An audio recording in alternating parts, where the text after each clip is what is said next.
کیسا ہے نور چھایا مدنی مذاکرے میں، کیسا ہے نور چھایا مدنی مذاکرے میں، کیسا ہے نور چھایا مدنی مذاکرے میں، ہر دل ہے جگمگایا مدنی مذاکرے میں، ہر دل ہے جگمگایا مدنی مذاکرے میں۔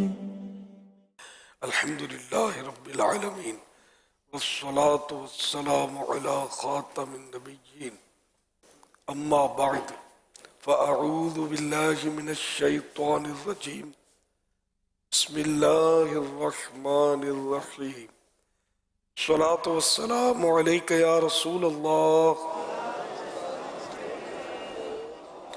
وعلی آلک واصحابک یا حبیب اللہ، الصلاة والسلام علیک یا نبی اللہ وعلی آلک واصحابک یا نور اللہ، نویت سنت الاعتکاف۔ جب کبھی داخل مسجد ہونے کی سعادت پائیں، اعتکاف کی نیت ضرور فرمائیں۔ نیت دل کے ارادے کو کہتے ہیں، دل ہی میں نیت کر لیجئے میں نے سنت اعتکاف کی نیت کی۔ دل میں نیت حاضر ہوتے ہوئے زبان سے بھی کہہ لینا زیادہ اچھا ہے۔ اعتکاف کی نیت کرنے کے بعد جب تک آپ مسجد میں رہیں گے مفت میں اعتکاف کا ثواب ملے گا۔ جب مسجد سے باہر نکلیں گے تو یہ نفل اعتکاف ختم ہو جائے گا۔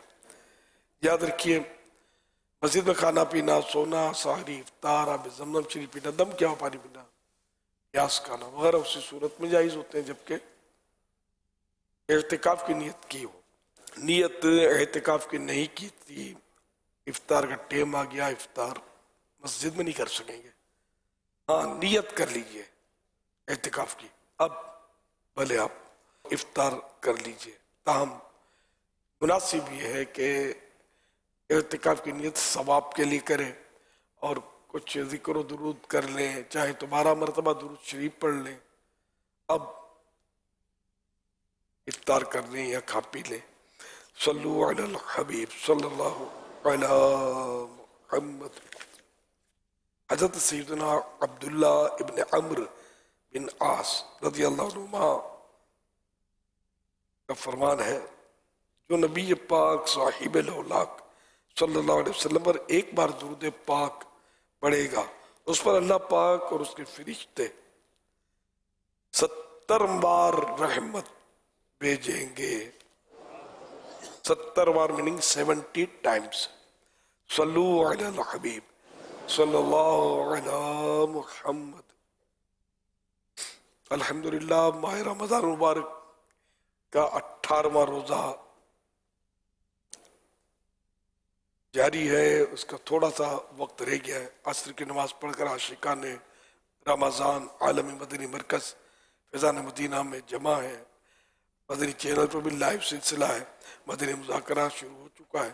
آپ سوالات کیجئے، ہر سوال کا جواب وہ بھی بالصواب، یعنی درست دے پاؤں یہ ضروری نہیں، بند پڑا تو عرض کرنے کی کوشش کی جائے گی، بھول کرتا پائیں فوراً اصلاح فرمائیں، انشاءاللہ دعا کے ساتھ بھول قبول کرتا پائیں گے۔ صلو علی الحبیب صلی اللہ علی محمد۔ ٹھے سونے مرشد پیر اتار دی بارگاہ وچ عرض ہے کہ میں اپنی گھر والی تو راضی ہاں، یعنی تہاڈی مدنی بیٹی تو میں تے 2 واری مدینہ چم آیا پر گھر دی نہ جا سکی۔ ایک واری ہاتھ چک کے دعا فرما دیو جنت البقیع تے جنت الفردوس دی، تے میرا تے میرے گھر والی تے بچے دا کام بن جائے گا۔ جزاک اللہ خیرن کثیرن کثیرا۔ احمد علی ابراہیم لاہور۔ 2 بار مدینہ شریف کی حاضری ہوئی۔ اچھا اکیلے پہنچ گئے، اچھا پھر بھی لین سبیل اللہ پاک اسباب فرما دے وے اور تساں دونوں ہی کٹھے مدینہ پاک دی حاضری سے مشرف ہو، بچہ بھی تھوڑا بچہ بھی نال ہوئے۔ جب بلایا آقا نے خود ہی انتظام ہوئے۔ صلو علی الحبیب صلی اللہ علیہ محمد۔ پیارے پیارے امیر اہل سنت سے احمد عرض کر رہا ہوں، آج فجر کے بعد مسائل بیان کرتے ہوئے آپ کی طبیعت بہتری کی طرف محسوس ہوئی۔ اللہ پاک مزید عافیت فرمائے۔ نماز میں اگر بارہا بھول ہو جاتی ہو اور رکعتیں یاد نہ رہتی ہوں تو ان کو یاد رکھنے کے لیے کیا طریقہ اپنایا جائے؟ نماز میں یاد رکھا جائے، اور جب بھی بھول جائے تو ظن غالب کرے کہ کہاں تک میں پہنچا ہوں، کون سی رکعت، کتنی رکعت، یہی طریقہ ہے۔ یہ نہیں ہو سکتا کہ کسی کو ساتھ میں کھڑا کر دیا اور وہ بتاتا رہے کہ 3 ہوئی ہیں، 2 ہوئی ہیں۔ واللہ تعالی اعلم ورسولہ اعلم عز وجل وصلی اللہ علیہ وآلہ وسلم۔ صلو علی الحبیب صلی اللہ علی محمد۔ میرا امیر اہل سنت کی بارگاہ میں یہ سوال ہے، اگر پہلی رکعت میں سورہ عصر پڑھی اور دوسری رکعت میں سورہ فیل پڑھ سکتے ہیں؟ سورہ عصر کے بعد لے آتی ہے سورۃ العصر پڑھ سکتے ہیں، بعد میں آتی ہے۔ یعنی کیونکہ درمیان میں سورہ ہمزہ آتی ہے لیکن اس کے اندر 9 آیتیں، وہ بڑی صورت ہے پہلی والی صورت کے مقابلے میں، سورہ عصر کے مقابلے میں، اس لیے اس کو چھوڑ کر آگے کی جو صورت ہے سورہ فیل اگر کسی نے پڑھی تو اس میں حرج نہیں ہے۔ امیر اہل سنت سے میرا سوال ہے کہ 2 سوال ہے میرے۔ پہلا یہ سوال ہے میرا کہ گھر میں کوئی فوت ہو جائے تو اس کو سال ہو جائے یا 2 سال ہو جائیں، جتنے بھی سال ہو جائیں، کیا اس کے کپڑے کسی کو دیے جاتے ہیں یا اس کے نام کے کپڑے، نیا والا سوٹ کسی کو دیا جاتا ہے؟ اور دوسرا سوال یہ ہے کہ جس کمرے میں نیچے گٹر بنا ہوتا ہے اس کمرے کے اندر اعتکاف ہو جاتا ہے؟ پہلا سوال تو یہ کہ میت کی طرف سے ہر سال کپڑے دینا ایصال ثواب کے لیے، یہ ایصال ثواب کے لیے دینا یا کچھ بھی کھلانا پلانا یہ سب اچھے کام ہے، اگر کر سکتے ہیں تو بے شک کرنا چاہیے، نہیں کیا تو کوئی گناہ نہیں ہے۔ اچھا، اب یہ کپڑے ہی دینا ضروری نہیں ہے اور سال میں 1 بار بھی دینا ضروری ہے، روز دیں، آپ اللہ نے دیا ہے تو دن میں 10 بار دیں، تو کوئی اس میں قید نہیں ہے کہ دینا ہی پڑے گا، ایسا کچھ نہیں ہے۔ اور میت کے مال سے بھی نہیں دینا ہے، یہ تو اپنے پلے سے اولاد اگر کرتی ہے تو یہ ثواب کا کام ہے، اولاد کو بھی ثواب ملے گا، میت کو بھی ثواب پہنچے گا جبکہ ایصال ثواب کیا۔ واللہ تعالی اعلم ورسولہ اعلم عز وجل وصلی اللہ علیہ وآلہ وسلم۔ اور دوسرا سوال بھی کچھ تھا، اگر مثال کے طور پر گٹر ہے نیچے اور اوپر فرش ہے تو اب کیا اس حصے میں جو ہے وہ اعتکاف ہو سکتا ہے؟ اعتکاف؟ جی، یعنی مسجد بیت ہے، جیسے مسجد بیت میں گٹر ہے اور ڈھکن بند ہے، اس کا نیچے گندگی ہے، اس میں کیا حرج ہے؟ وہ تو واش روم بھی تو ہوتا ہے، اس میں کیا نہیں ہوتا؟ کمرے میں اس میں تو ڈھکن بھی نہیں ہوتا۔ صلو علی الحبیب صلی اللہ علیہ وسلم۔ ہمارے گھروں میں تقریباً جو کمرے بنے ہوئے ہوتے ہیں، باتھ روم بنے ہوتے ہیں، اس کے نیچے سے کہیں نہ کہیں سے پائپ لائن تو جا ہی رہے ہوتے ہیں جو ڈرین کی طرف جا رہے ہوتے ہیں۔ حضور عرض یہ ہے کہ نماز جنازہ اگر ایمبولینس میں ہو یا گاڑی کے اندر ہو، جو میت کی گاڑیاں ہوتی ہیں، اور وہ باہر نہ آئے اور میت جنازہ اندر ہی ہو گاڑی کے اندر، تو کیا نماز جنازہ ہو سکتا ہے؟ امام کے سامنے ہو، نظر آئے نہ آئے، نماز ہو جائے گی۔ کل کچھ غلطی ہوئی تھی کہ وہ یہ بیان ہو گیا تھا کہ نظر آنا ضروری ہے، لیکن بعد میں یہ کہ رہنمائی ہو گئی کہ یہ غلطی تھی، تو اس لیے اس کا ہم نے ازالہ کر دیا اور اس کا یہ الگ سے کلپ بنا کر ازالے کا وائرل کر دیا جائے۔ تو کل یہ بیان ہوا تھا کہ نظر آنا ضروری ہے اور یہ غلطی تھی۔ فائنل یہ ہے کہ نظر آئے یا نہ آئے، اگر وہ سامنے ہے، جیسے ایمبولینس کھڑی ہوتی ہے سامنے، جنازہ اس میں ہے اور باہر سے صفیں بن گئی، امام صاحب بھی باہر ہیں، نماز پڑھائی تو ہو جائے گی۔ صلو علی الحبیب صلی اللہ علی محمد۔ میرا امیر سنت کی بارگاہ میں یہ سوال ہے، یا سیدی کیا زکوٰۃ کی رقم سے افطاری کروا سکتے ہیں؟ براہ کرم رہنمائی فرمائیں۔ نہیں کروا سکتے، مالک بنانا پڑے گا۔ جیسے افطاری کا سامان لیا اور کوئی زکوٰۃ کا حقدار ہے تو اس کو یہ دے دیا جائے، یہ اس کے ساتھ مشروط نہ ہو کہ یہ افطاری کر لو. باہر شریعت نے لکھا کہ کسی کو زکوٰۃ کا کھانا دیکھ کر یعنی کہا کہ اس کو کھا لو تو زکوٰۃ نہیں ہوگی، اس کو دے دیا جائے، مالک کر دے، ابھی کھائے کھلائے، اس کو بیچ ڈالے، جو چاہے کرے تو زکوٰۃ ہو جائے گی.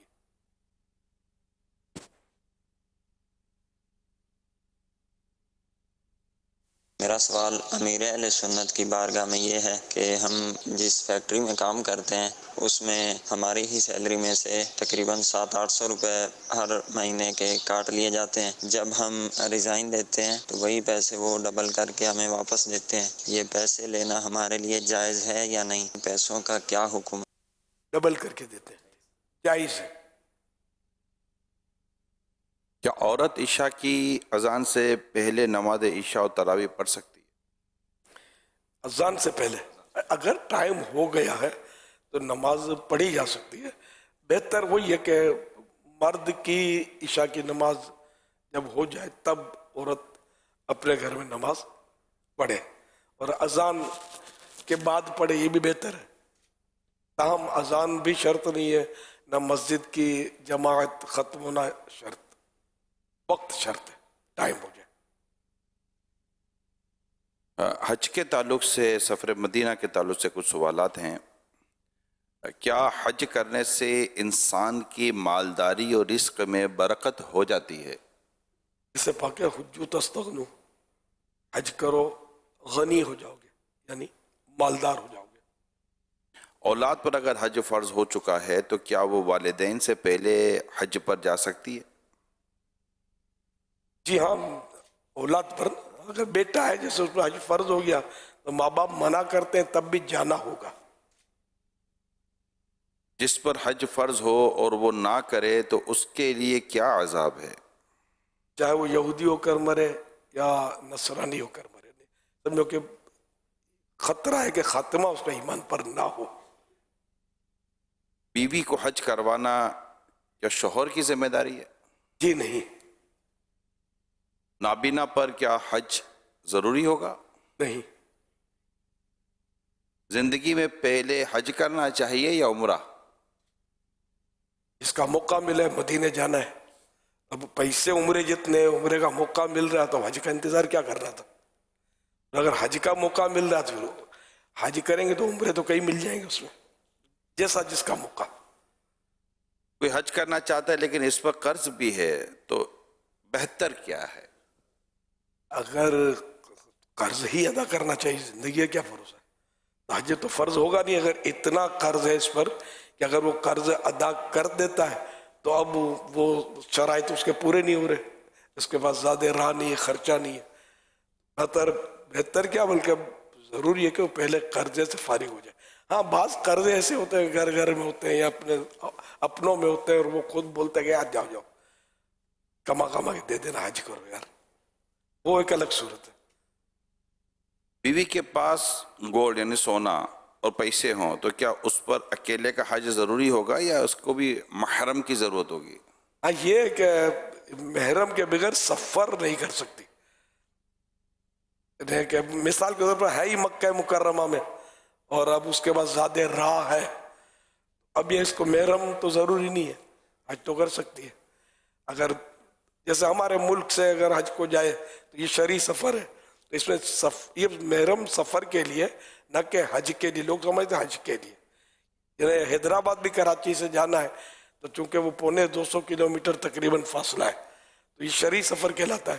تو حیدرآباد بھی اگر کراچی سے جائے گی یا حیدرآباد سے کراچی کوئی عورت آئے گی بغیر قابل اطمینان محرم کے تو گناہ گار ہوئے گی. اگر حج پر جائے گی تو بھی گناہ گار ہوگی. حج کر لیا تو حج ہو جائے گا اس کا، لیکن اس سفر کا اس کو گناہ غالباً یہ ہے کہ جب تک واپس پلٹے گی قدم قدم پر اس کو گناہ ملتا رہے گا. تو یہ صرف حج کے لیے نہیں ہے، یہ ذہن میں رکھیں، شرعی سفر کے لیے. صلو علی الحبیب صلی اللہ علیہ وسلم. بعض لوگوں کو دیکھا گیا ہے کہ وہ نمازی کے آگے سے گزروانے کے لیے اس طرح سے ہاتھ رکھتے ہیں، کیا یہ طریقہ درست ہے؟ برائے کرم ارشاد فرما دیجیے. یعنی ایک ہاتھ اونچا ہو سترا، ایک انگلی موٹا ہو، اس طرح اگر یہ ایک ہاتھ ہو گیا ہے، ایک ہاتھ تو ہے ہی ہے، اب وہ یہ بیچ کی انگلی ہے نا، بیچ کی انگلی کے سرے سے لے کر کونی تک یہ ہاتھ ایک پیمائش ہے، یہ ہاتھ کہلاتا ہے. تو اگر یہ پورا اب یہ بچھا دیا ہے ویسے، اب ہاتھ اس حساب سے اگر کرتے ہیں جو ایک طریقہ ہے تو پھر ہاتھ نہیں ہوا.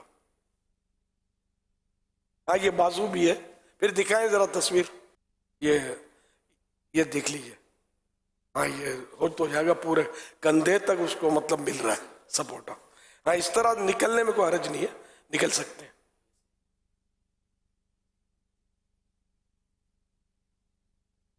جی تو ہو جائے گا یہ تو صحیح ہے. اس میں ایک وضاحت آپ یہ فرما دیں کہ جو آپ نے اذان عشاء سے پہلے بھی فرمایا کہ اگر وقت شروع ہو چکا ہے تو اسلامی بہنیں خواتین گھر میں نماز پڑھ سکتی ہیں، عشاء کی تراویح پڑھ سکتی ہیں اگر وقت شروع ہو چکا ہے عشاء کا. تو کیا فجر میں بھی ایسا ہی ہے کہ فجر میں مستحب ہے کہ عورت اول وقت میں نماز پڑھے. اب امام مسجد کی نماز کا انتظار نہ کرے، وقت ہو گیا نماز پڑھے. فجر میں نہیں ہے، فجر میں مستحب ہے کہ پہلے پڑھ لے. یہ ہے کہ اعتکاف میں جب بیٹھتے ہیں نا بندے، ہمارے میں یہاں میں رواج ہے تو رومال وغیرہ منہ میں لپیٹتے ہیں، ٹھیک ہے، چہرہ نہیں دکھاتے. ہاں ڈاٹا باندھتے ہیں، غالباً میں نے بھی دیکھا ہے. وہ پرانے انداز ہیں لوگوں کے، دیکھا دیکھی، ایسا کچھ ہے نہیں. ویسے شاید اس لیے باندھتے ہوں گے کہ حمام وغیرہ میں باہر نکلے ہیں خارج مسجد تو کوئی بات چیت نہ کرے، اور یہ پہچان بن گئی ہوگی کہ یہ بھائی معتکف ہے، اس کو روکنا نہیں ہے، بات نہیں کرنی. اب اس لیے سے لگاتے ہوں تو منع بھی پتہ نہیں ہے منع ہے یا نہیں ہے. اگر یوں کپڑا لپیٹ لیتے تو بالکل عورتوں کی مشابہت والے انداز میں اچھا سر پر وہ گھونگھٹ کی طرح ڈال لیتے ہیں. نہیں، وہ چہرہ پورا چھپاتے ہیں اپنا، چہرہ پورا چھپاتے ہیں. اچھا، یعنی کوئی دیکھ نہ سکے. جی ہاں، یہ میں نے دیکھا ہے خود بعض لوگوں کو، نقاب یعنی جیسے گھونگھٹ ہوتا ہے نا اس انداز میں وہ ڈال لیتے ہیں تاکہ کوئی دیکھ نہ سکے ان کو. اچھا، بے ڈھٹا اس کو بولتے ہیں. ڈھٹا یاد پڑتا ہے شاید باندھتے تھے اپنے لڑکپن میں، سمجھتے پڑتی نہیں کیا یہ. خیر اب دعوت اسلامی نے سارے مسئلے حل کر دیے اللہ کی رحمت سے.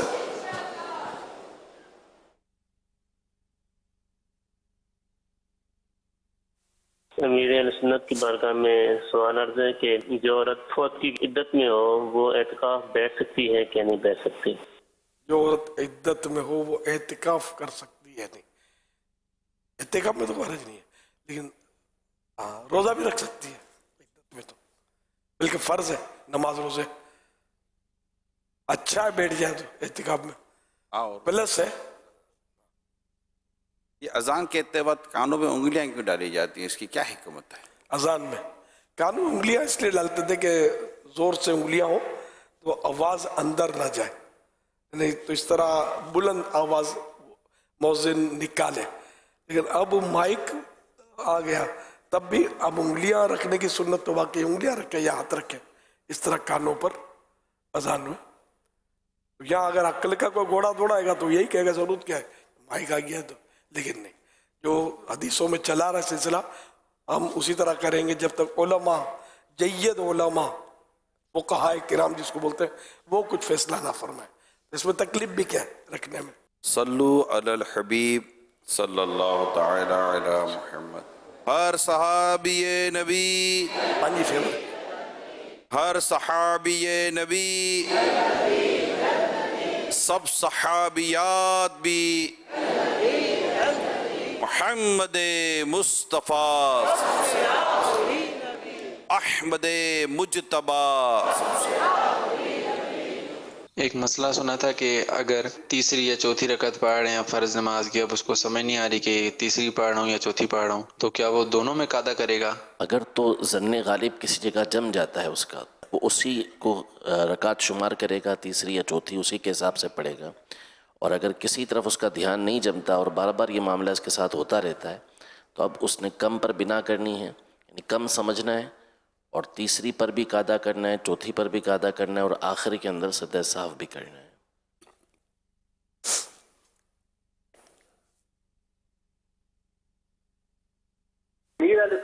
کا یہ سوال ہوا ہے کہ جنازہ 2 بار پڑھا جا سکتا ہے یا ایک ہی بار پڑھنا چاہیے؟ ایک بار پڑھنا چاہیے. اگر سرپرست رہ گیا ہے، وہ جنازے میں شریک نہیں تھا پہلے، اب یہ دوبارہ جنازے میں جنازہ قائم کر سکتا ہے، جبکہ اس کی اجازت سے نہ پڑھا گیا ہو. اگر اس نے اجازت دے دی تھی تو بس ہو گیا، اب دوبارہ نہیں پڑھیں گے. صلو علی الحبیب صلی اللہ تعالی علی محمد. کیسا ہے نور چھایا مدنی مذاکرے میں، کیسا ہے نور چھایا مدنی مذاکرے میں، کیسا ہے نور چھایا مدنی مذاکرے میں، ہر دل ہے جگمگایا مدنی مذاکرے میں، ہر دل ہے جگمگایا مدنی مذاکرے میں.